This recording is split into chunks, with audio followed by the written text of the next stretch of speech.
நலப்பணித்திட்ட இளைஞர்கள் கூடிய இந்த தேசிய ஒருங்கிணைப்பு முகாம் இந்தியாவின் ஒற்றுமையையும் பன்முகத்தன்மையையும் வெளிப்படுத்தும் ஒரு சிறப்பான நிகழ்வாகும். மொழி, கலாச்சாரம், பாரம்பரியம் வேறுபட்டு இருந்தாலும் நடனம் என்ற ஒரு மொழி மூலம் நம் மனங்கள் இங்கே இணைகின்றன. இந்த தேசிய ஒருங்கிணைப்பு முகாமில் கண்டு மகிழ அனைவரையும் அன்புடன் வருக வருக என்று வரவேற்கிறேன்.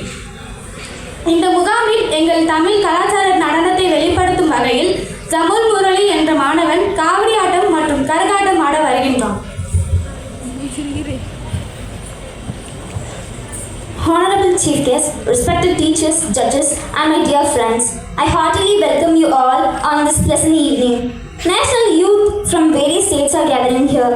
This National Integration Camp is a special event that showcases the unity and diversity of India. Even though the language, culture, and tradition are different, our hearts connect here through the single language of dance. I cordially invite everyone to enjoy this National Integration Camp.